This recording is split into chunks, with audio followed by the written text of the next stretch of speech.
Assalamualaikum warahmatullahi wabarakatuh. Halo teman-teman calon siswa SMK, siap menghadapi tantangan baru dan melangkah ke dunia kejuruan yang seru dan penuh peluang? Sebelum masuk ke SMK impianmu, ada satu tahap penting yang harus kamu lewati, tes bakat skolastik dan tes kemampuan dasar. Tapi tenang, kamu tidak sendiri. Di tutorial ini kita akan belajar cara menjawab soal dengan cerdas, memahami strategi menjawab cepat dan tepat, dan tentu saja berlatih soal-soal yang sering muncul. Yuk siapkan semangatmu, alat tulismu, dan juga niat belajarmu, karena masa depanmu dimulai dari sini. Dan untuk tes bakat skolastik dan juga tes kemampuan dasar untuk masuk jenjang SMK ini dibagi menjadi 3 tahapan. Yang pertama adalah tes minat, yang kedua adalah tes bakat skolastik, dan yang ketiga adalah tes kemampuan dasar. Yang akan kita hari ini kita akan sama-sama bahas yaitu tes bakat skolastik dan juga tes kemampuan dasar. Makanya jangan kemana-mana. Baiklah, langsung saja kita ke bagian tes verbal yang kita bagi lagi menjadi beberapa bagian. Yang pertama adalah tes padanan kata atau sinonim. Yang pertama, fenomena sama dengan, pilihan jawabannya kenyataan, peristiwa, kejadian, atau keadaan. Jawaban yang benar adalah kenyataan. Contoh nomor 2, mitra sama dengan, apa sinonim dari mitra? Betul, sinonimnya adalah kawan. Contoh nomor 3, global sama dengan, sinonim dari global adalah internasional. Nah, kemudian bagian daripada tes verbal juga adalah tes lawan kata atau antonim. Pilihlah satu jawaban yang mempunyai arti yang berlawanan dengan arti kata yang dicetak dengan huruf kapital tersebut. Soal nomor 4, maya, lawan katanya adalah nyata. Soal nomor 5, fiktif, lawan katanya adalah fakta. Fakta itu lawan kata daripada fiktif, sementara fiktif sinonim dengan khayal, ilusi maupun semu. Contoh nomor 6, makmur, lawan katanya adalah miskin. Makmur sinonimnya adalah kaya. Adil, kemudian sederhana juga mendekati. Namun, antonim atau lawan kata dari makmur adalah miskin. Nah, kemudian bagian yang ketiganya adalah tes membedakan kata. Nah, pada tes membedakan kata, kita akan pilih satu kata yang tidak sekelompok dengan ketiga kata lainnya yang ditulis. Contoh soal nomor 7 itu ada 4 pilihan kata. Merah, hitam, kelabu, kelam. Keempat kata tersebut mana yang tidak ada kaitannya? Kalau kita lihat di situ, merah, hitam, kelabu merupakan nama warna. Sehingga yang tidak dalam bagian daripada warna adalah kelam. Sehingga jawabannya adalah D, kelam. Soal nomor 8, Polonia, Adi Sucipto, Ahmad Yani, dan Adi Sumarmo. Pilihan yang jawaban yang benar apa kira-kira? Ya, betul sekali, Polonia. Kenapa? Karena baik Adi Sucipto, Ahmad Yani maupun Adi Sumarmo adalah nama-nama bandara yang masih aktif. Sementara Polonia yang berada di Medan adalah bandara yang sudah tidak aktif lagi. Kemudian soal nomor 9, pisang, mangga, semangka, dan wortel. Maka pilihan yang tepat adalah wortel. Pisang, mangga, semangka merupakan buah-buahan. Sementara wortel selain sebagai buah juga lebih identik sebagai sayuran. Sehingga jawaban yang benar adalah D, wortel. Kemudian bagian D, ada tes padanan hubungan kata atau analogi. Petunjuknya, pilihlah satu jawaban yang mempunyai padanan hubungan kata dengan arti kata yang dicetak dengan huruf kapital tersebut. Contohnya, untuk nomor 10, telepon dengan komunikasi. Pilihan jawabannya adalah A, televisi berita, B, bis transportasi, C, pesawat udara, D, satelit angkasa. Kita bisa identifikasi terlebih dahulu telepon merupakan sarana komunikasi. Maka pilihan jawaban yang tepat adalah bis. Padanan katanya adalah transportasi. Bis sebagai sarana transportasi. Nomor 11, kalung leher. A. Giwang telinga. B. Dasi dada. C. Cincin ibu jari. Atau D. Gelang kaki. Kalung terdapat di leher atau dipakai di leher. Maka padanan kata yang tepat adalah giwang telinga. Giwang terletak ataupun dipakai di telinga. Soal nomor 12, pena menulis. Pilihan jawabannya adalah A. Pisau memasak. B. Kuas melukis. C. Pensil meja. D. Buku membaca. Kalau kita lihat, pena itu adalah alat untuk menulis. Maka padanan kata yang tepat adalah kuas melukis. Kuas adalah alat untuk melukis. Kita ke tes penalaran. Kita bagi lagi menjadi beberapa bagian. Pertama ada tes penalaran logis. Petunjuknya, setiap soal terdiri dari 2 pernyataan. Bacalah baik-baik pernyataan itu dan tentukan kesimpulan yang dapat ditarik dari pernyataan itu. Kemudian pilihlah 1 dari 4 pilihan jawaban yang ada sebagai kesimpulan dari pertanyaan tersebut. Nomor 13. Siswa yang rajin belajar akan lulus ujian. Agus adalah siswa yang rajin. Maka kesimpulannya adalah C. Agus akan lulus ujian. Kemudian soal nomor 14, semua siswa SMK mengikuti kegiatan PKL. Budi adalah siswa SMK. Kesimpulannya adalah Budi mengikuti PKL. Kemudian kita ke soal nomor 15. Semua guru harus disiplin waktu. Pak Andi adalah seorang guru. Maka kesimpulannya adalah Pak Andi harus disiplin waktu. Ini merupakan deduktif logis. Nah, ada juga yang disebut dengan tes penalaran analitik. Petunjuknya, Anda diharapkan mampu menarik kesimpulan dari informasi yang tersedia dengan melakukan analisis. Bacalah pernyataan berikut secara teliti.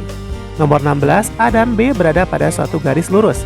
Jika A berjalan menuju B lebih cepat daripada B berjalan menuju A, di mana mereka berdua bertemu di satu titik. Nah, jadi di manakah mereka berdua itu dapat bertemu? Itu ada di satu titik, di titik apa? Jawabannya adalah terletak di dekat B, karena A berjalan menuju B itu lebih cepat dibandingkan dengan B yang berjalan ke A. Kita ke soal nomor 17. 5 siswa terdiri dari Rina, Tono, Sari, Dodi, dan Evi sedang duduk berurutan di bangku panjang. Tono duduk di sebelah kanan Rina, tetapi tidak di sebelah Sari. Namun Sari ada di paling kanan. Dodi duduk di sebelah kiri Evi. Siapakah yang duduk di tengah?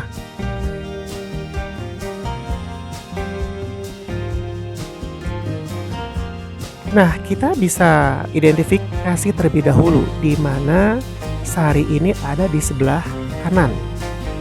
Nah, berarti di sini yang pertama, kemungkinan pertama adalah Rina, Tono, Dodi, Evi, Sari.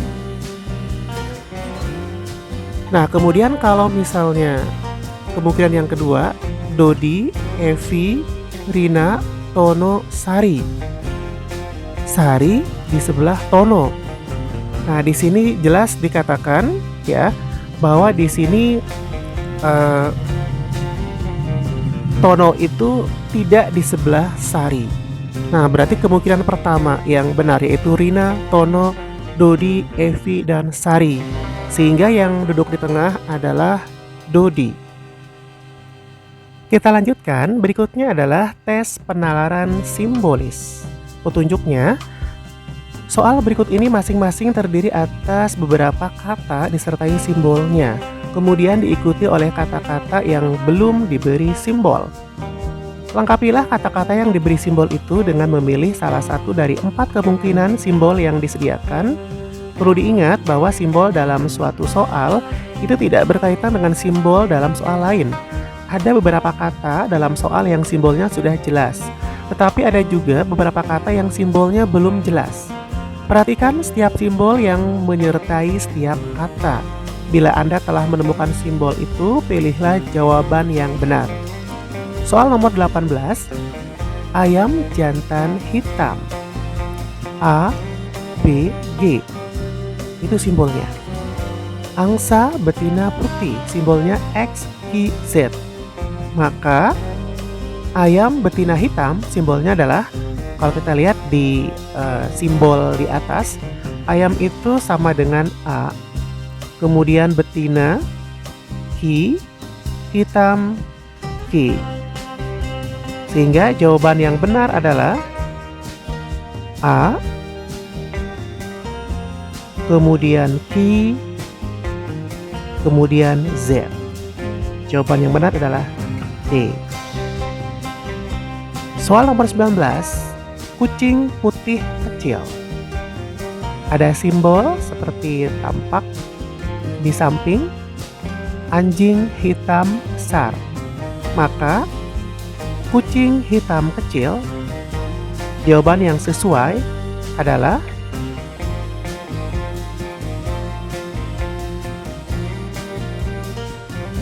baik, kita ke tes kemampuan teknikal. Petunjuknya, setiap pertanyaan memiliki gambar yang akan memberikan informasi pada Anda. Amati dan pahami bagaimana benda-benda yang digambar tersebut bekerja dan berfungsi. Kemudian pilihlah satu dari 4 pilihan jawaban yang ada sebagai kesimpulan dari pernyataan itu. Soal nomor 20. Tangki yang mana yang bila diisi air hangat itu akan cepat mendingin? Ini ada 3 gambar tangki, yaitu tangki X, Y, dan Z. Masing-masing volumenya adalah 2 liter. Pilihan jawabannya A, X, B, Y, C, Z, atau D, semua sama. Jawaban yang benar adalah D, semua sama. Karena tangki yang akan lebih cepat mendingin itu adalah tangki yang volumenya itu lebih besar. Sementara di sini kalau kita lihat volumenya sama, yaitu 2 liter. Hanya bentuknya yang berbeda. Jadi bentuk tidak berpengaruh, yang berpengaruh adalah volumenya. Karena volumenya sama, maka jawabannya adalah D, semua sama. Kemudian kita ke soal nomor 21. 3 roda gigi A, B, dan C saling terhubung. Jika roda A diputar searah jarum jam, maka arah putaran roda C adalah... Jika roda A diputar searah jarum jam, maka yang bersentuhan dengan roda A adalah roda B, berarti kebalikannya, ya, yaitu berlawanan dengan arah jarum jam. Kemudian B dan C itu adalah berbenturan, ya. Maka kalau misalnya B-nya adalah berlawanan arah jarum jam, maka C-nya otomatis adalah searah jarum jam. Maka jawabannya adalah A, searah jarum jam. Kita ke soal berikutnya, soal nomor 22 yang merupakan tes kemampuan kuantitatif yang terdiri dari beberapa bagian. Yang pertama adalah tes deret angka. Pilihlah jawaban yang menurut Anda paling sesuai di antara 4 pilihan jawaban yang tersedia. Soal nomor 22 disediakan beberapa bilangan sebagai berikut: 1, 3, 6, 10, 15, 21. Maka angka berikutnya adalah, kalau kita lihat di sini dari 1 ke 3 sampai ke 21 itu adalah penjumlahan. 1 ke 3 adalah penjumlahan 2, 3 ke 6 penjumlahan 3, 6 ke 10 penjumlahan 4, 10 ke 15 penjumlahan 5, 15 ke 21 penjumlahan 6. Maka berikutnya adalah penjumlahan 7. Sehingga 21 kita tambah dengan 7, hasilnya adalah 28. Sehingga jawabannya adalah B, 28.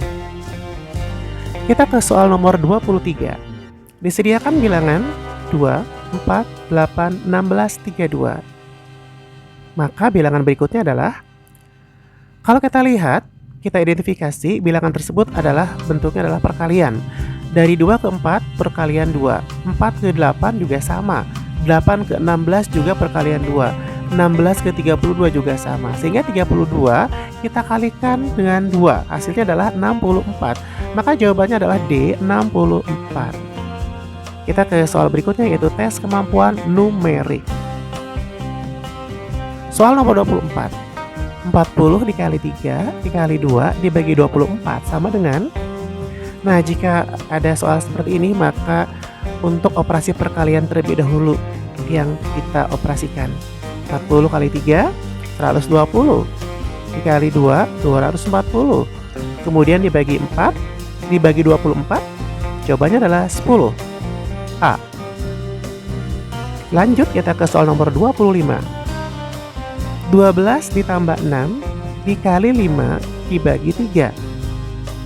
Jika Anda mendapatkan bentuk soal seperti ini, maka langkah yang paling tepat adalah ini lebih mudah. Kenapa? Karena ada tanda dalam kurung, sehingga bilangan yang di dalam kurung kita prioritaskan. 12 ditambah 6 yaitu 18. Nah, itu ada 18, berarti 18 kali 5 bagi 3. Jika ada dua operasi, yaitu perkalian pembagian, maka perkalian terlebih dahulu. Sehingga 18 kita kali 5 dulu, sama dengan 90. Baru setelah itu 90 dibagi 3. Hasilnya adalah 30 C. Kita ke bagian C, tes aritmetika dan aljabar. Petunjuknya adalah, jawablah setiap soal dengan cara memilih salah satu dari pilihan jawaban yang Anda anggap paling benar. Soal nomor 26, panjang, lebar, dan tinggi suatu balok berbanding sebagai 4:3:2. Jika luas alas balok itu adalah 108 cm persegi, maka volume balok itu adalah berapa? Nah, untuk mencari volume berarti kita harus mencari panjang, lebar, dan tinggi yang sebenarnya. Karena di sini yang ada hanya perbandingan, maka kita umpamakan panjangnya adalah 4x, lebarnya 3x, dan tingginya 2x. Sehingga jika luas baloknya 108 cm persegi, maka 108 cm persegi itu diperoleh dari panjang kali lebar. 4x dikali 3x sama dengan 12x kuadrat. 12x kuadrat sama dengan 108, sehingga x kuadrat sama dengan 108 bagi 12. X kuadrat sama dengan 9, maka X-nya sama dengan 3. Nah, sehingga kalau X-nya 3, berarti kita tinggal cari satu lagi, yaitu tinggi. Tingginya di sini adalah perbandingan 2 atau 2X. X-nya tadi 3. 2 kali 3 sama dengan 6. Sehingga langsung aja 108 dikalikan dengan 6. Hasilnya adalah 648 cm kubik. A jawabannya. Kita ke soal nomor 27. Umur Ani 4 tahun lebih tua dari Budi. Jika jumlah umur mereka adalah 32 tahun, maka umur Budi adalah berapa tahun? Kalau kita lihat di sini perbandingan keduanya adalah 4 tahun. Nah, sehingga umur Budi itu lebih muda daripada umur Ani. Kita umpamakan aja Budi sebagai X. Umur Budi sebagai X, sehingga umur Ani adalah X plus 4. Kalau dijumlah berarti X ditambah X plus 4 sama dengan 32. 2X plus 4 sama dengan 32. 2X sama dengan 28. Maka X sama dengan 28 bagi 2, 14. Sehingga umur Budi adalah 14 tahun. B. Baiklah, kita lanjutkan lagi ke soal matematika dasar. Soal nomor 28. Suatu regu pramuka jumlah anggotanya 18 orang. Pada suatu latihan, 11 orang membawa tongkat, 8 orang membawa tambang, dan 5 orang tidak membawa kedua alat tersebut. Jumlah anggota yang membawa kedua alat tersebut adalah berapa orang?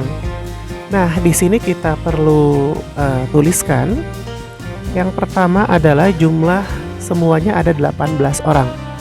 Kemudian kita umpamakan ya, jumlah anggota yang membawa keduanya adalah X. Sehingga 18 sama dengan X ditambah 5 orang tidak membawa kedua alat, berarti tambah 5. Kemudian ditambah, kita lihat di situ 11 orang membawa tongkat ya, jadi tambah 11 tambah 8 orang membawa tambang. Sehingga kita coba operasikan. 5 tambah 11, 16. 16 tambah 8, 24 ya. Nah, 18 sama dengan X tambah 24. X sama dengan 24 dikurangi 18. Oke, 6 ya. Oke, maka X-nya adalah 6. Sehingga jawabannya adalah 6 orang. Kita ke soal matematika dasar yang nomor 29. Dalam suatu kelas terdapat 40 siswa. Sebanyak 25 siswa gemar matematika, 18 siswa gemar bahasa Inggris, dan 10 siswa gemar keduanya. Banyak siswa yang tidak gemar kedua mata pelajaran tersebut adalah... Baik, kita coba identifikasi. Dalam suatu kelas ada 40 siswa. Berarti 40 sama dengan 25 siswa gemar matematika. Kemudian 18 siswa gemar bahasa Inggris. Nah, berarti kita coba jumlahkan 25 ditambah 18, kemudian dikurang 10. 10 siswa itu gemar keduanya. Kemudian karena yang ditanya adalah banyak siswa yang tidak gemar, kita umpamakan aja banyak siswa yang tidak gemar adalah dengan X. Sama dengan, nah berarti 25 tambah 18, 43. 43 dikurang 10, 33. 33 ditambah berapa supaya hasilnya 40? Atau 40 dikurang 33 hasilnya adalah 7. Sehingga ada 7 orang siswa yang tidak gemar kedua mata pelajaran tersebut. Jawabannya adalah A. Kita ke soal bahasa Indonesia. Pernyataan pertama atau kalimat pertama, sebuah stasiun dikatakan mampu memberi pelayanan jika memenuhi kebutuhan penumpang. Kalimat yang kedua, di dalam stasiun itu terdapat kereta api penumpang. Kalimat yang ketiga, di samping itu juga terdapat fasilitas umum seperti toilet dan tempat istirahat calon penumpang. Kalimat yang keempat, kereta api dalam stasiun berjajar menempati area yang tersedia. Nah, pertanyaannya adalah kalimat yang berisi pendapat itu ditandai dengan nomor berapa?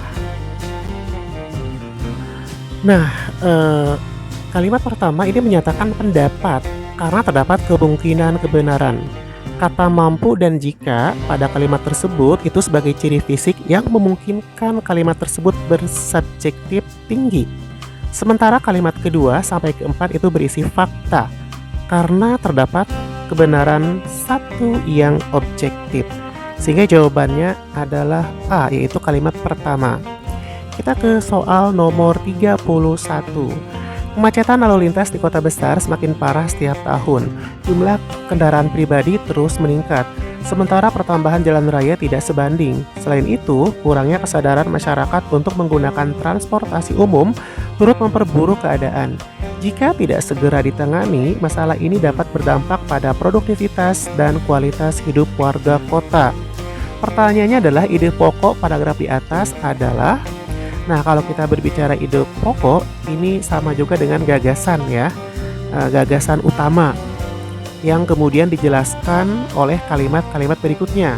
Sudah pasti gagasan utamanya ada pada kalimat yang pertama, yaitu kemacetan lalu lintas di kota besar semakin parah. Sehingga jawabannya adalah C. Baik, kita ke soal terakhir, ke bagian terakhir yaitu soal bahasa Inggris. Ada 4 soal. Soal nomor 32. Ini ada percakapan Agung. Well, bla bla bla. Lia, I'm going to visit the National Museum. Bilang jawabannya adalah E, you are going to. B, you are going to go. C, are you going to. D, are you going to go.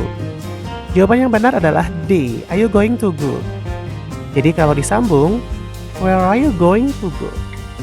Jadi kamu akan pergi kemana. Nah, jawaban Lia adalah I am going to. Saya akan pergi mengunjungi the National Museum. Kita ke soal nomor 33. The students are very because tomorrow they will go on study tour. Pilihan jawabannya adalah E, tired, B, excited, C. Bored. D. Confused. Jawaban yang benar adalah excited. Kemudian kita ke soal nomor 34. My father a new laptop last week. Pilihan jawabannya adalah E. Buys. B. Buying. C. Bought. D. Buy. Nah, ini kalau kita lihat merupakan soal dalam bentuk past tense karena ada keterangan last week ya. Nah, kalau past tense itu rumusnya adalah subjek plus verb 2 plus objek. Kata kerja keduanya di sini adalah bought, membeli. Kita ke soal terakhir nomor 35. Ini reading comprehension ya. Read the text and answer the question. Teksnya adalah, yesterday I went to the zoo with my family. We saw many animals like elephant, lion, and giraffes. It was a fun and exciting day. Question, where did the writer go yesterday? Nah, pilihan jawabannya adalah E. To the park, B. To the museum, C. To the zoo, D. To the beach. Karena di sana yang dilihat adalah beberapa hewan, ada gajah, singa, kemudian jerapah, maka otomatis pilihan jawaban yang benar adalah to the zoo. C.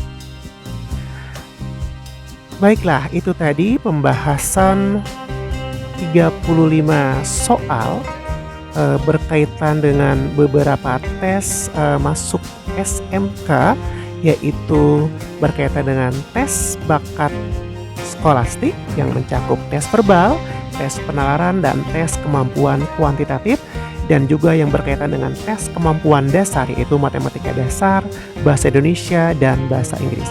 Semoga bermanfaat. Terima kasih. Wassalamualaikum warahmatullahi wabarakatuh.